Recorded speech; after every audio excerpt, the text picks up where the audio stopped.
Salvation of India வழங்கும்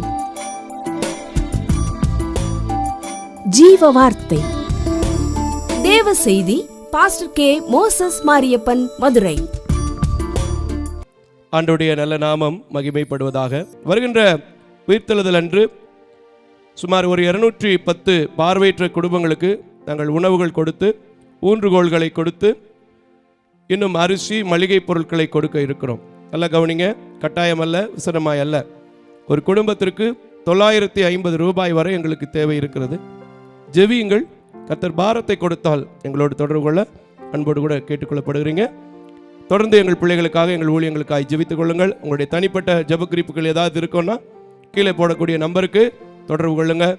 நிச்சயமாக நீங்கள் சொல்கிற ஜெப குறிப்பை நீங்கள் பதில் கொடுக்குற வரைக்கும் உங்ககிட்ட இருந்து நான் பதில் வந்துருச்சுன்னா அது அப்போ தான் ஸ்டாப் பண்ணுவேன். அது வரைக்கும் நான் உங்களுக்காக ஜெபிக்க கடமைப்பட்டவனாக இருக்கிறேன். ஆகையினாலே நீங்கள் பேசுவோம், ஜெபிப்போம், கர்த்தருடைய ராஜ்யத்தை இணைந்து கட்டுவோம். சரி, ஆண்டவருடைய வார்த்தைக்கு நேராக கடந்து போவோம். 2 நாளாகமங்களின் புத்தகம் 33வது அதிகாரம் 13வது வசனத்தை ஆண்டவர் கொடுத்தார். இன்னைக்கு ஒரு நல்ல வார்த்தை, அது ரொம்ப வித்தியாசமாக எனக்கு இருந்துச்சு. ஏன்னா நிறைய பேருக்கு நிறைய காரியம் இழந்து போயிருக்கிறதை என்னோடு பேசி கொண்டிருக்கிறார் ஆண்டவர். தொடர்ந்து அந்த இழப்புகளுக்கெல்லாம் பதில் உண்டா அப்படின்னு கேட்டால், இங்கே ஒரு மனிதனுக்கு நடந்துச்சு, நமக்கு நடக்குங்கிறத உங்களுக்கு நான் வைக்க போகிறேன். வசனத்தை கேட்கலாம். 13வது வசனத்தை வாசிக்க கேட்போம். அவரை நோக்கி அவன் விண்ணப்பம் பண்ணி கொண்டிருக்கிற போது அவர் கெஞ்சுதலுக்கு இறங்கி அவன் ஜெபத்தை கேட்டு அவனை திரும்ப எருசலேமில் உள்ள தன்னுடைய ராஜ்யத்திற்கு வர பண்ணினார், தன்னுடைய ராஜ்யத்திற்கு திரும்ப பண்ணினார். அப்படித்தானே அது கர்த்தரே தேவன் என்று அப்பொழுது மனாசே அறிந்தான். இங்கே நான் ஒரே ஒரு வார்த்தையை உங்களுக்கு மிக தெளிவாக ஆழமாக வைக்க விரும்புகிறேன். மனாசே என்கிறதான மனிதன் அவனுடைய பாவத்தின் நிமித்தமாய், அவனுடைய அக்கிரமத்தின் நிமித்தமாய், அவனுடைய தவறான அணுகுமுறையின் நிமித்தமாய் சில பாடுகளுக்குள்ளே அவனே சிக்கிக் கொண்டான். அப்பொழுதுதான் அவன் கர்த்தரை நோக்கி கெஞ்சுகிறான், கர்த்தரை நோக்கி விண்ணப்பம் செய்கிறான். அந்த விண்ணப்பத்தை கேட்டவுடனே அவர் என்ன செய்கிறார்? அவனை தன்னுடைய பழைய ஸ்தானத்திலே திரும்ப பண்ணினார் என்று நாம் பார்க்கிறோம். இன்னைக்கு அநேக குடும்பங்கள், முன்பு என்னுடைய வாழ்க்கையில இதை வைத்திருந்தேன், அதை வைத்திருந்தேன், இப்படி இருந்தேன், அப்படி இருந்தேன் என்று சொல்லி பல இழப்புகளோடு இந்த உபவாச நாட்களிலே நீங்கள் கடந்து வந்திருக்கலாம்.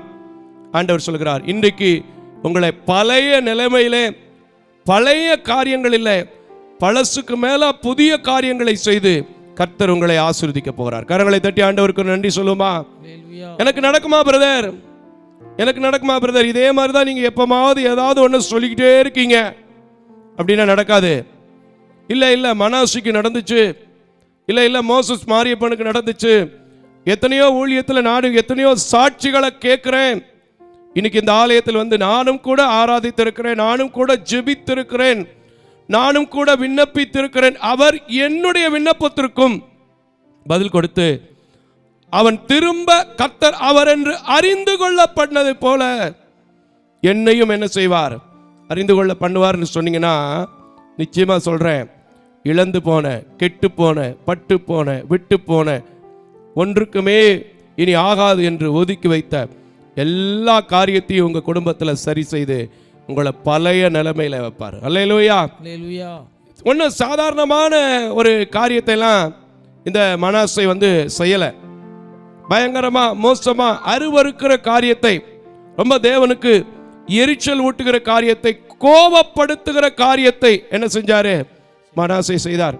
அப்படிப்பட்ட மனாசேக்கு மன்னிப்பு உண்டுனா, நான் சொல்றேன், இந்த சபையில் உட்கார்ந்து இருக்கிறவங்க, தொலைக்காட்சியில் பார்க்கிறவங்க, நீங்கள் அவங்களோட எல்லாம் குறைவாக தான் செஞ்சுருப்பீங்க அப்படிங்கிறது என்னோட விசுவாசம்.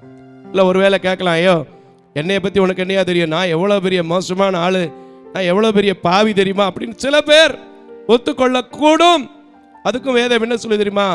பாவிகளை ரட்சிக்கவே கிறிஸ்து இயேசு இந்த உலகத்திற்கு வந்தார். அதனால தான் நம்ம பாடுறோம், பாவிக்கு புகழிடம் இயேசு ரட்சகர், பாரினில் பலியாக மாண்டாரே. பரிசுத்தரே, பாவமானாரே, பார சிலுவையை சுமந்தாரே. அப்ப பாவிக்காக வந்தார். இந்த பாவியாகின்னு சொல்ற உங்களையும் அவர் மன்னிப்பதற்கும் பழைய ஸ்தானத்திலே வைப்பதற்கும் அவருக்கு லேசான காரியம். அல்லேலூயா. என்னுடைய ஊழியத்தில் கூட சில நேரங்களிலே சில தோல்விகள், சில நிந்தைகள், சில அவமானங்கள், சில நெருக்கடிகள் வரும். எல்லா மனிதனும் கூட இருப்பான். சில நேரத்தில் பார்த்தீங்கன்னா வேண்டத்தகாத வார்த்தைகளை பேசி மனதை காயப்படுத்தி விடுவார்கள். நான் ஆண்டவர்கிட்ட கேட்பேன், ஆண்டவரே என் ஊழியத்தில் பெருசாக பணம் சம்பாதிக்க வேணாம், பெருசாக நிறைய காரெல்லாம் வாங்க வேண்டாம், பெருசாக வீடுக்கு மேலே வீடு, மாடிக்கு மேலே மாடியெல்லாம் கட்ட வேணாம், எனக்கு பழைய சமாதானம் வேணும், பழைய சந்தோஷம் வேணும்னு சொல்கிறேன். யாராவது ஒருத்தர் எனக்கு சர்ச்சை கூட்டிகிட்டு வந்து இசை வாசிக்க வச்சு என் கூட பாட வச்சு ரொம்ப அழகாக அந்த பீஸ்ஃபுல் மைண்டை கர்த்தர் கொடுத்துக்கிட்டே இருக்கிறார். கரங்களை தட்டி ஒரு அல்லேலூயா. இன்றைக்கு அதே தேவன் இந்த உயிர்த்தெழுதல் நாளை எதிர்நோக்கி இருக்கிற உங்களுக்கு, உபவாசிக்கிற உங்களுக்கு, இந்த பரிசுத்த வாரத்துக்குள் கடந்து வந்து கொண்டிருக்கிற உங்களுக்கு சொல்லுகிறார், மனாசே கர்த்தரை அறிந்து கொண்டதைப் போல நீங்களும் என் வாழ்வை மாற்றுவதற்கு, என் கெஞ்சுதலை மாற்றுவதற்கு, சரி செய்வதற்கு, என் கெஞ்சுதலை கேட்பதற்கு ஒருவர் இருக்கிறார் அப்படின்னா நிச்சயமா நடக்கும். சரி, நான் சொன்னல மனாசே ரொம்ப மோசமான ஒரு சூழ்நிலையில வாழ்ந்தார் அப்படின்னு சொன்னல, அதுக்கு சில வசனங்களை காமிச்சா, ஓஹோ இவ்வளவு மோசமான இருந்தவனே மன்னிச்சார்னா நம்ம அப்பப்போ சும்மா சின்ன சின்ன பொய்யை சொல்லிட்டு சர்ச்சுக்கு தானே வராமல் இருப்போம், நம்மளை ஆசீர்வதிப்பார்னு ஒரு தைரியம் வரும். அப்படி தானேயா? இந்த மனாசே எப்படிப்பட்ட ஆள், யாருடைய மகன் அப்படின்னா முதல் வசனத்திலே நீங்கள் பார்க்க முடியும். அவர் 12 வயசுல, விவரமே தெரியாத வயசுல ராஜாவான ஒரு மனுஷன். அப்படித்தானே போட்டிருக்காங்க. முதல் வசனத்தை படித்து பாருங்க, நீங்கள் தெரியும். அதை விட என்னன்னா அதிகமான காலங்கள் அரசாண்ட ஒரு மனிதன் அப்படின்னாலும் இவர் தான், வேற யாரும் கிடையாது. 55 ஆண்டுக்கு என்ன செஞ்சிருக்கிறாரு, ஆண்டிருக்கிறார். ஆனாலும் கர்த்தர் அவங்க அப்பா செஞ்சது மாதிரி செய்யாமல் கொஞ்சம் மோசமான வழியில், அதை அப்படி சொல்லிட்டு போனால் உங்களுக்கு மனசில் இருக்காது. 2, 3 வீட்டில் படிச்சுங்க. எனக்கு தேவையான வசனத்தை சொல்கிறேன். 4 வாசிங்க, கொஞ்சம் நல்லா இருக்கும் பாருங்க. 4 வசனம்.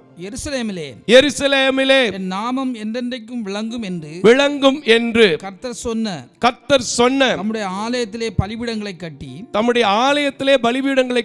கர்த்தருடைய ஆலயத்தின் 2 பிரகாரங்களிலும் வானத்து சேனைகளுக்கு, அதாவது புறஜாதிகளுக்கு, பலிபீடங்களை, வெளி கடவுள்களுக்கு, அப்படி சொன்னாதான் விளங்கும். என்ன செஞ்சாரு? பலிபீடத்தை கட்டினார். இது முதல்ல தேவன் அருவருக்கிற ஒரு காரியம். ஏன்னா அவருடைய சபையிலேயும் ஒரு சின்ன வியாபாரம் நடந்ததை என்ன செஞ்சாரு, என்னுடைய சபையை நீங்க கள்ளர் குகையா ஆக்காதீங்க என்னாரு. அதனால தான் அந்த கழுதையை பற்றியெல்லாம் பேசலை. ஏன்னா கழுதை முடிஞ்சோடனே அடுத்து அந்த சப்ஜெக்ட் தான் வருது. இது தெரியாமல் தான் இன்னைக்கு ஒரு கூட்டம், சரி அதை சொன்னால் அப்புறம் நாளைக்கு சர்ச்சுக்குள்ளே கூப்பிட மாட்டீங்க, சர்ச்சுக்கு வருமானம் வரணும்னா ஏழாங்குலாம் விட்டு தானே ஆகணும் அப்படின்னு கேட்டுறப்படாது நீங்கள் நாளைக்கு. அப்படித்தானையா? சரி, போகட்டும். பலிபீடத்தை கட்டினான். தொடர்ந்து வாசிங்க. இன்னும் குமாரரின் பள்ளத்தாக்கிலே தன் குமாரரை தீ மிதிக்க பண்ணி, அப்படியே பாருங்க, செய்யக்கூடாத காரியம். சேனைகள், வானத்து சேனைகளுக்கு, அதாவது தன்னால உண்டாக்கப்பட்டவைகளுக்கு, மனுஷனால உண்டாக்கப்பட்டதுக்கு இவன் பலிபீடத்தை கட்டுறான். இன்னொன்னு அவனுடைய குமாரர் என்ன செய்யறான்? தீ மிதிக்க பண்றான். நாளும் நிமித்தமும் பார்த்து, பாப்பாடி, இது உண்மையாவே எந்த கிறிஸ்தவனும் பார்க்க கூடாது. ஆனா இன்னைக்கு கிறிஸ்தவர்கள் கல்யாணம்லாம் பார்த்தா வெள்ளிக்கிழமை தான் வைக்கிறாங்க, புதன்கிழமை தான் வைக்கிறாங்க. நல்ல நாளியா, ஞாயிற்றுக்கிழமையே வைக்க ஆரம்பிச்சிட்டோம், உங்களுக்கு தெரியாம இருக்கே அப்படிங்கிறீங்களோ? ஞாயிற்றுக்கிழமை கல்யாணம் நடக்குதா, நடக்கலையா? நடக்குது. ஒரு சில இடத்துல நடக்குது, ஒரு சில இடத்துல ரிசப்ஷன் வச்சுக்கிடுவான். கல்யாணம் வைக்க மாட்டோம், ரிசப்ஷன் வச்சுக்கிடுவான். அல்லேலூயா. சரி, ஆனால் இதெல்லாம் கர்த்தர் ரொம்ப அருவருக்கிற ஒரு காரியம். சரி, வாசிக்க தொடர்ந்து. பில்லி சூனியங்களை அனுசரித்து அஞ்சனம் பார்க்கிறவர்களை குறி சொல்லுகிறவர்களை வைத்து கர்த்தருக்கு கோபம் உண்டாக அவர் பார்வைக்கு மிகுதியும் பொல்லாப்பதை செய்தார். ஆமென். அப்படி இருந்த மனிதனுடைய கெஞ்சுதலுக்கே பதில் கிடைத்து பழையபடிக்கு அவனுடைய ஸ்தானத்திற்கு திரும்ப பண்ணி அவனை ராஜாவாக்கினார்னா, நான் சொல்றேன், இந்த அளவுக்கு மோசமான பாவம் நீங்க செஞ்சிருக்க மாட்டீங்க. ஒருவேளை அப்படி எனக்கு தெரியாம இருந்துச்சுன்னா கூட, யாருக்கு தெரியும்? இங்க உட்காந்துருக்கும் போது நல்லா தான் அண்ணங்கிறேன், ஐயாங்கிறேன், வெளியே போனவனே அவன் கிடக்காயா பொழைக்க தெரியாதாலு அப்படித்தானையா? அப்படிங்க. அதனால யாருக்கு தெரியும்? ஆனால் ஒருவேளை அப்படி இருந்தா கூட கர்த்தர் வந்து எப்படி தெரியுமா? முன்னாடி பாடினோம் இல்லையா? இரக்கமுள்ள தேவன், மனதிற்குமுள்ள தேவன், நீடிய சாந்தமும் பொறுமையும் அன்பும் நிறைந்த தேவன். அவருக்கு இறங்கினது போல, என்ன போல பாவிகளுக்கெல்லாம் இறங்கினது போல உங்களுக்கும் அவர் இரக்கம் செய்வார். சரி, இன்னும் 9வது வசனத்தை கொஞ்சம் வாசிங்களேன், நல்லா இருக்கும் பாருங்க. 9 வாசிங்கய்யா. அப்படியே கர்த்தர் இஸ்ரவேல் புத்திரருக்கு முன்பதாக அழித்த ஜாதிகளை பார்க்கிலும் யூதாவும் எருசலேமின் குடிகளும் பொல்லாப்பு செய்யத்தக்கதாய், கர்த்தர் அழிப்பை விட இவன் செஞ்ச காரியம் எவ்வளவா இருக்கு? ரொம்ப மோசமா இருக்கு. வாசிங்க தொடர்ந்து. பொல்லாப்பு செய்யத்தக்கதாய் மனாசே அவர்களை வழி தப்பி போக பண்ணினான். பாத்தீங்களா? வழி தப்ப பண்ணா. தான் கெட்டதும் பத்தாம அடுத்தவன என்ன செய்யறான்? கெடுக்கிறான். இன்னைக்கு நம்ம ஊர்ல நிறைய கோஷ்டி இருக்கு. சர்ச்சுக்கு அது வராட்டாலும் பரவாயில்ல, அடுத்ததையும் சேர்த்து உட்கார வச்சிடும். போவங்கா உபவாச கூட்டத்துக்கு அடுத்த மாசம், அப்படித்தானையா? போவங்கா உபவாச கன்வென்ஷனுக்கு அடுத்த மாசம், வருஷம் தானே பிரதர் போடுறாரு, போவோம், அப்படித்தானே? நீங்கள் வருஷம் போடுறதுக்கு இருக்கணும், பார்க்குறதுக்கு இருக்கணும். இந்த வருஷம் வந்தால் தான் அடுத்த வருஷம் வர முடியும். ஏன்னா வருஷம் என்பது சாதாரணமான காரியம் இல்லை. அவர் நன்மையினால் முடிச்சுட்டுனா தான் நீங்கள் என்ன செய்ய முடியும்? நிற்க முடியும். அதை பழைய காலத்தில் கூட ஒரு பாட்டு பாடுவாங்க. வருஷம் தோறும் மாற தமது இரக்கம் பெருக செய்த தேவ அனுக்கிரகத்தை. அது உள்ள வந்து இருந்தா தான் இருக்கும். அடுத்த வருஷம் பார்த்துக்கிடுவான், அடுத்த மாசம் போய்க்கிடுவான். இவன் கெட்டதும் பார்த்தாம இன்னும் சில பேர்த்த என்ன செஞ்சுட்டு இருக்கிறான்? கெடுத்துட்டு இருக்கிறான், வழி தப்பி போக பண்ணி. வாசிங்க, தொடர்ந்து வாசிங்க, வசனத்தை விட்டுறாதீங்க, நல்லா இருக்கும் பாருங்க வசனம். மனாசே அவர்களை வழி தப்பி போக பண்ணினான்.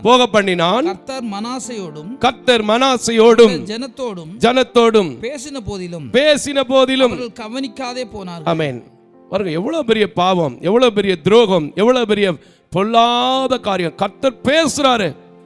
டேய், உனக்கு விவரமே தெரியாதுல, உங்க அப்பன் செத்து போனாங்கிற ஒரே ஒரு காரணத்துக்காண்டி உனக்கு இந்த வேலையை வாங்கி கொடுத்தண்டான்னு இன்னைக்கு அம்மா அப்பா சொல்லுவாங்கல்ல, அப்படித்தானையா?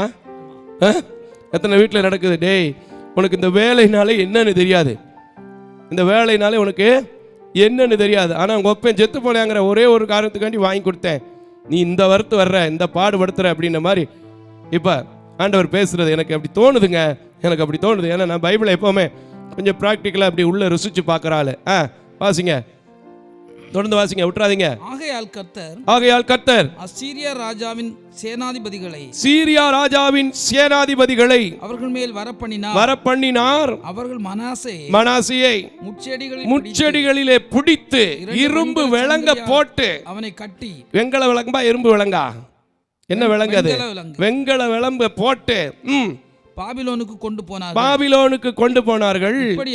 இப்படி அவன் நெருக்கப்படுகையில் தன் தேவனாகிய கர்த்தரை நோக்கி கெஞ்சி தன் பிதாக்களின் தேவனுக்கு முன்பாக, ஆமென், பிதாக்களின் தேவனுக்கு முன்பதாக மிகவும் தன்னை தாழ்த்தினான். ஆமென். இப்ப கூட நீங்க தாழ்த்தினா, இப்ப கூட நீங்க கெஞ்சினா, இப்ப கூட நீங்க ஜெபித்தால், நான் சொல்றேன், மனாசையின் பாவத்தையே மன்னித்த ஆண்டவர் உங்க பாவத்தை மன்னித்து உங்களை பழைய நிலைமைக்கு தொழிலில் ஆசீர்வதிக்க அவரால் முடியும்.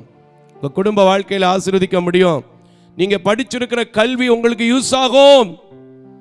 இல்ல பிரதர், காலம் போச்சு, நேரம் போச்சு, வயசெல்லாம் போச்சு, இந்த வயசுக்கு என்ன நீங்க செய்ய முடியுமோ அந்த வயசுக்குரிய ஒரு விசேஷித்த ஆற்றலையும் கிருபையும் இரக்கத்தையும் அவரால் என்ன செய்ய முடியும்.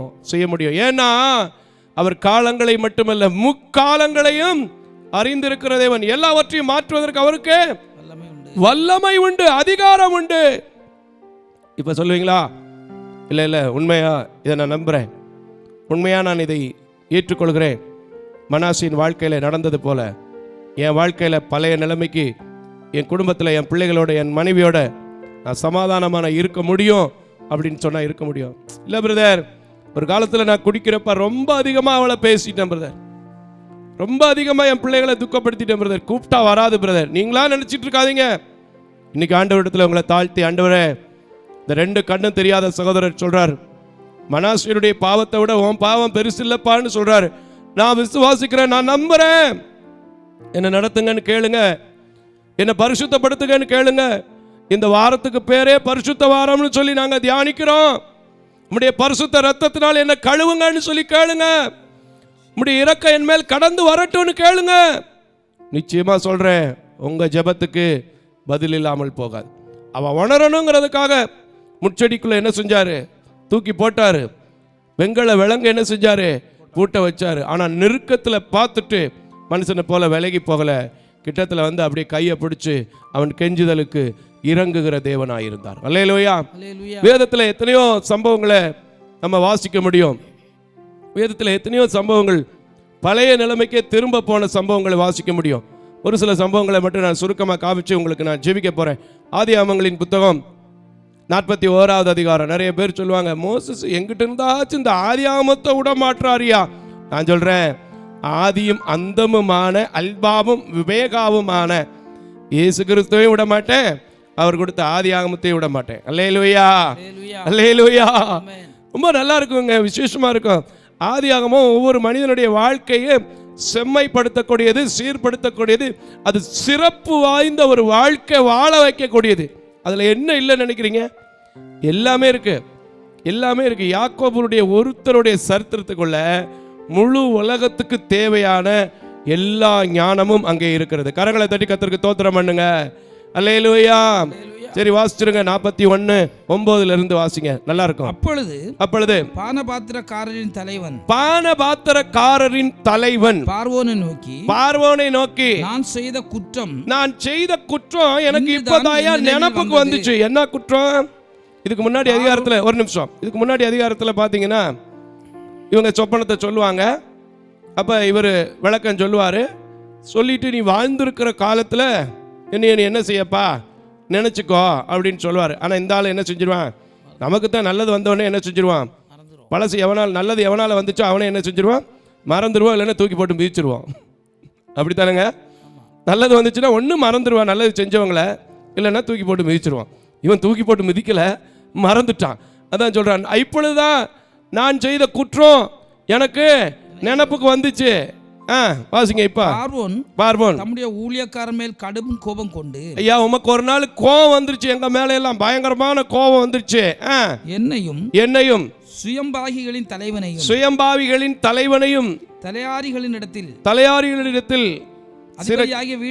வீடாகிய சிறைச்சாலையில் வைத்திருந்த காலத்தில் நானும் அவனும் ஒரே ராத்திரியில வெவ்வேறு பொருள் கொண்ட சொப்பனம் கண்டோம். அப்பொழுது அங்க ஒருத்தன் இருந்தான். தலையாரிகளின் அதிபதிக்கு வேலைக்காரனாகிய எபிரேய பிள்ளையாண்டான் ஒருவன் அங்கே எங்களோட இருந்தான்.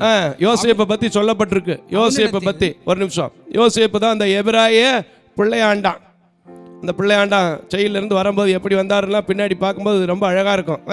சரி, வாசிங்க. எபிரேய பிள்ளையாண்டான் ஒருத்தன் இருந்தான். அவனிடத்தில் அவைகளை சொன்னோம். அவன் நாங்கள் கண்ட சொப்பனங்களுக்குரிய வெவ்வேறு அர்த்தத்தின்படியே எங்கள் சொப்பனத்தின் பயனை எங்களுக்கு சொன்னான். அவன் எங்களுக்கு சொல்லிய அர்த்தத்தின்படியே நடந்தது. எப்படி? என்னை திரும்ப என் நிலையிலே நிறுத்தி. ஆமென். கரங்களை தட்டி கர்த்தருக்கு ஸ்தோத்திரம் பண்ணுங்க. சொல்றான், நிறுத்தப்பட்டவன் சொல்றான், பழைய நிலைமைக்கு திரும்ப வந்தவன் சொல்றான், சிறைச்சாலையிலிருந்து மீண்டு வந்தவன் சொல்றான், என்னை ராஜா பழையபடிக்கு என் நிலைமையில நிறுத்தி இருக்கிறீரு. இன்னைக்கு நான் சொல்றேன், கர்த்தர் இப்படி உங்களை போல உங்களுக்கும் பானபாத்திரனுக்கு செய்ததை போல, மனாசைக்கு செய்ததை போல, பானபாத்திரம் கொடுக்கிறவனுக்கு செய்ததை போல உங்களுக்கும் செய்ய முடியும். இல்லைங்க, நாள் போயிடுச்சுங்க, டைம் முடிஞ்சு போச்சுங்க, இன்னும் 4 வருஷம் வேலை பார்த்தா ரிட்டையர்டே ஆகிருப்பேன், எனக்கு எப்படிங்க ப்ரமோஷன்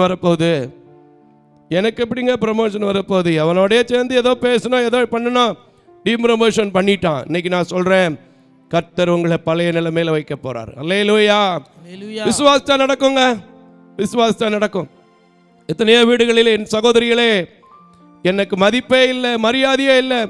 ஒரு காலத்தில் என் கையில் இப்படி காட்ட காரியங்கள் நிறைய இருந்துச்சு, பணம் இருந்துச்சு, வசதி இருந்துச்சு, நல்ல சுகமா இருந்தேன், என் பிள்ளைங்க மதிச்சாங்க, என் புருஷன் மதிச்சாரு. கலங்கி கொண்டிருக்கிறீங்களா?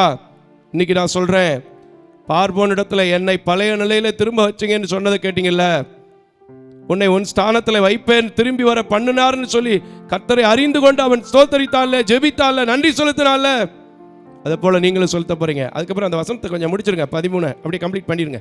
அவன் எங்களுக்கு சொல்லி அர்த்தத்தின்படியே நடந்தது. என்னை திரும்ப என் நிலையிலே நிறுத்தி அவனை தூக்கியும் போட்டார் என்றான். உடனே பார்த்து இவனை கூட்டு வந்தாங்க. திரும்பவும் எங்கிருந்து வந்தானோ, எப்படிப்பட்ட குலத்திலிருந்து வந்தானோ, இவனும் அதே போல இவன் சொப்பனை நிறைவேற யோசேப்பும் ராஜாவா என்ன செஞ்சான்? மாறினான். நமக்கு தெரியும்ல. இன்னைக்கு நான் சொல்றேன், வருஷங்களை, நாட்களை, மாதங்களை, வாரங்களை கணக்கிட்டு கண்ணீர் வடித்துக் கொண்டிருக்கிறேன் அன்பான தேவஜனமே. நீங்கள் இழந்து போன காரியத்தை, நீங்கள் முடியாதென்று நினைத்த காரியத்தை, நீங்கள் பயந்து கொண்டிருக்கிற காரியத்தை, நீங்கள் எழும்ப மாட்டோம் என்று நினைக்கிற காரியத்தை என் ஆண்டவர் உங்களை எழுப்ப விரும்புகிறார். இன்னைக்கு மனத்தாழ்மை உள்ளவர்களாய், ஆண்டவரே, அந்த மனாசைக்கு செய்த தேவன், அந்த பானபத்திரக்காரனுக்கு செய்த தேவன் எனக்கும் செய்ய நீர் வல்லமை உள்ளவர் அல்லவா, எனக்கும் செய்ய இரக்கம் உள்ளவர் அல்லவா, என் கெஞ்சுதலுக்கும் பதில் கொடுக்கிற தேவன் அல்லவா, என் கூப்பிடுதலுக்கும் பதில் கொடுக்கிற தேவன் அல்லவான்னு சொன்னீங்கன்னா, நான் சொல்றேன், நீங்க எந்த நிலைமையில வேணாலும் இருங்க, அவரால் உங்க வாழ்க்கையை திரும்ப கட்டுவதற்கு, திரும்ப சீர்படுத்துவதற்கு, திரும்ப உங்களை ஆசீர்வதிப்பதற்கு அவரால் முடியும். எத்தனையோ வியாதிகள், எத்தனையோ பலகீனங்கள், எத்தனையோ ஆபரேஷன்கள் என் சரீரத்தில் உண்டு. எத்தனையோ பேர் சொல்றாங்க, இப்படி ஆயிடுச்சையா நம்ம என்ன செய்ய போறோம், இப்படி வந்துருச்சையா நமக்கு என்ன செய்ய போறோம், பணக்காரனுக்கு வரக்கூடியதெல்லாம் வந்துருச்சுன்னு சொன்ன சில காரியங்கள்லாம் உண்டு. ஆனால் அதை எல்லாவற்றையும் இருக்கிற இடம் தெரியாம மாற்றி ஒன்றும் இல்லாம, அன்னைக்கு சிறு வயதில் எப்படி கர்த்தரை துதித்தேனோ, தேடினேனோ, ஆராதித்தேனோ, பாடினேனோ, அதே கிருபையை இந்த இடத்துல வந்து ஆலயத்தில் மறுபடி உங்களுக்காய் பேசவும் ஜெபிக்கவும் வைக்கிறார் என்றால், இன்றைக்கும் இதை பார்க்கிறேன் அன்பான தேவஜனமே. உங்கள் ஆண்டவர் பழைய நிலைமை கொண்டு போறார். எத்தனை பேர் சொல்றீங்க என் கடன்ல இருந்து மாற முடியுமான்னு கேட்காதீங்க. இல்லை மாறுவேன். மறுபடியும் நான் பக்கத்து வீட்டுக்காரங்களுக்கு கொடுக்கிறவனா மாறுவேன். மறுபடியும் என் சர்ச்சுக்கு நல்ல பொருத்தனை பண்ணி நான் செய்கிறவனா மாறுவேன். மறுபடியும் எங்கள் ஊழியத்துக்கு நான் திரும்ப போறவனா மாறுவேன் சொன்னீங்கன்னா நடக்கும். எல்லாம் நல்லா தான் இருக்கு, கேட்கறதுக்கு நல்லா தான் இருக்குன்னா அது இப்போ வார்த்தையில் மட்டும் இருக்கும்.